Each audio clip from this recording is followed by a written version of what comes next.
First, let's start with some of the disadvantages. So right here is an example.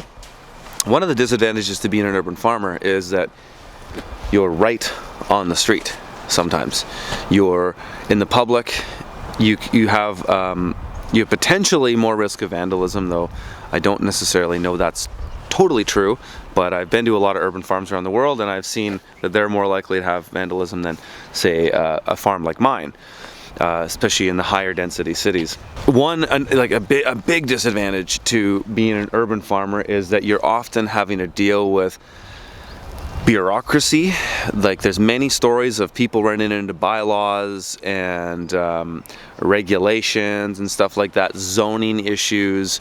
That's a big disadvantage, but I would say that it's always better to ask forgiveness than to ask permission. So don't let those things stop you. Don't let those things get in your way too much. I mean, of course, if you're going to risk jail time and losing your home, then don't get into it. But you know, if we're going to get food on the streets to people around us, we're going to have to see some changes, and sometimes those changes don't happen just by asking permission. One thing that could be seen as an advantage and disadvantage is the fact that you're by nature going to be on a smaller land base, which means you're limited on the things that you can do, though I'm definitely one of the people that have challenged those limitations, being somebody that has 2 commercial-sized greenhouses in my backyard and farms my neighbor's yard, and has a lot of the things that most farmers have, except a tractor, of course. But the limitations of space can be very challenging. You know, for example, putting these greenhouses in my backyard required a lot of logistics and sometimes time, because you can't just bring in heavy machinery and just get things done. You've always got to worry about what your neighbors are doing and what they think. And that could be another disadvantage too, is you don't have as much of the freedom to just do whatever you like. You know, if you live in the countryside and you don't have any even visible neighbors, well, you can more or less do whatever you like. But in a city, I'm very limited on what I can do because I don't want to piss off my neighbors. And that's probably the most important thing as far as how you should concern yourself about regulations and zonings and bylaws, is make sure you're good with your neighbors and everything should be fine. If you build good social equity in your neighborhood and people around you know you and they know what you're doing and they like what you're doing, then you're not really going to run into those problems. Another disadvantage comes up with respects to infrastructure, especially on my farm, because I have multiple locations. I have to have things all over the place, and that sometimes can be a challenge. You know, I've got, how many poly-low tunnels do I have over there? And, you know, leaving things around. I've got to have multiple irrigation systems opposed to just setting up one if I was on a big site. So that is certainly a disadvantage. Another one is in relation to scalability.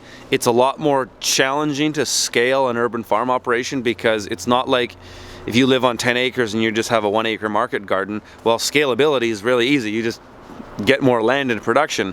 For us, I need to carefully choose new plots of land, and there's a lot of logistics to that, and it's not as easy as just tilling up a new field. I've got to go and meet the owners, make sure it's the right specs and all that kind of stuff. So that can be a big disadvantage. But you know, one thing that's advantageous about it is it forces us to work within the limiting constraints, which can sometimes offer a lot of options, which I like. Another disadvantage for myself in an urban setting is that I always have buildings around me, and that can work to my advantage in the sense that they can sometimes provide advantageous microclimates, but more often than not, they're just shade obstructions, so I have to work within those limitations. And that is pretty much all the disadvantages, the major disadvantages I can think of. So now I'm going to talk about some of the advantages, and I think, in my opinion, they outweigh the disadvantages. So what I see as the biggest advantage for urban farmers is visibility. The fact that most of my plots, my farm plots, are on the streets that people can see, offers a huge advantage as far as marketing, in the sense that people walk by and they see it and they go, wow, that's cool, where do I get your stuff? And that has given us a massive marketing advantage, and it was something that I never really thought of, and when I did it, I just was doing this because I wanted to do it. I wanted to farm, and I didn't have a place to farm, so I just started farming what was available to me. But 7 years in, I have very, very convinced that we have such an advantage in marketing because people can see our plot, and it means that we never have a hard time selling our stuff because there's always somebody that's interested. And because of the fact that our farm is so small and we can produce so much in such a small space, that we don't have acres and acres of stuff to sell. We have 1/3 of an acre of stuff to sell, so it's not that hard to move that volume of produce. Another thing that ties into that is the fact that we're so connected to the community. I mean, people walk by and they get to know us, they ask questions, they end up learning about gardening from us because they just see what we do. Many of my neighbors just walk by in the springtime and they look in my yard and they say, oh, we always pop by to see what you've got planted, so that we know that it's a good time to plant that for ourselves. So, that's good stuff. That's really an amazing thing to be able to help inspire people. But it really all plays back to a good marketing advantage. One thing that's super key about urban farms is the heat island effect. So the heat island effect is a scientific fact that cities hold more heat than non-cities or rural areas. The main reason is concrete and buildings. We have buildings like brick buildings or concrete all around us that holds heat, and on average my city is 5 degrees warmer right downtown than it is just a couple miles outside of the city.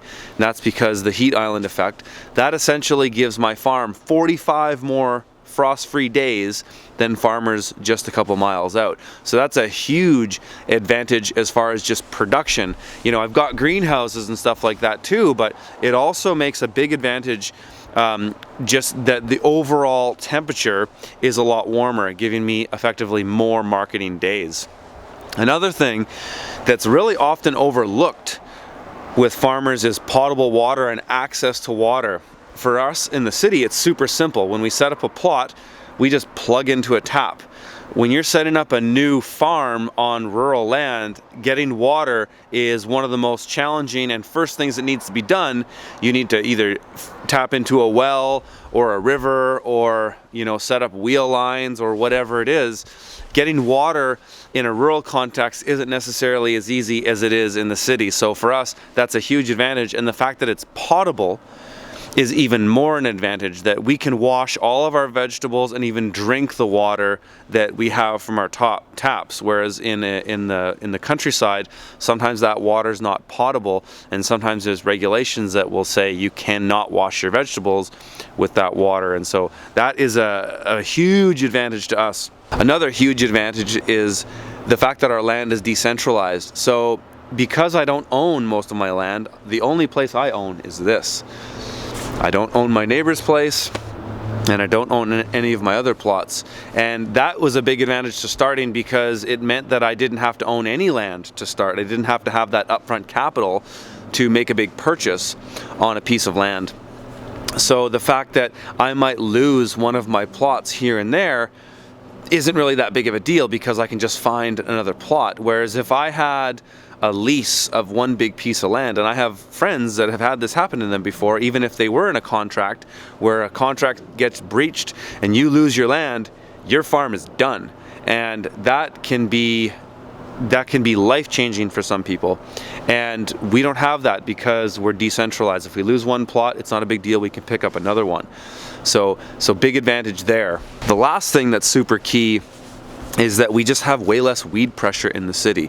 Because I'm not in open fields like I have been with larger plots or rural plots before, and you have weed pressure blowing in from everywhere, we just don't have to manage weeds as badly. I mean, we certainly do all of the preemptive type of weeding. I've talked about this stuff many times before, whether it's flame weeding or using tarps and time-based strategies to mitigate weeds. We do all that stuff, but we don't have to spend as much energy into those as some other farmers because we just don't have that kind of weed pressure. In a city, you've got buildings, cracks and crevices that weed seeds will just migrate to. This is often why when you look at sidewalks and things like that, all the weeds are just popping up in the cracks, is because they'll just kind of end up there. They get blown into there, they get the water washes them into there. So we just don't have the weed pressure. And that is a massive advantage for us as urban farmers. Those are sort of the top ones that I thought. There's probably many more advantages and disadvantages. Leave them below if you can think of them. I'd love to hear what you guys think. And if you want to see more stuff like that, hit the subscribe button right now. Please like and share these videos with your friends. And check out my website, theurbanfarmer.co, where you've got links to my online course, my one-day workshop, my book, and a bunch of other stuff on there. And you can also make a donation to the show there, which is much appreciated and always welcome. You can do that at theurbanfarmer.co/support. All right, guys, thanks for watching.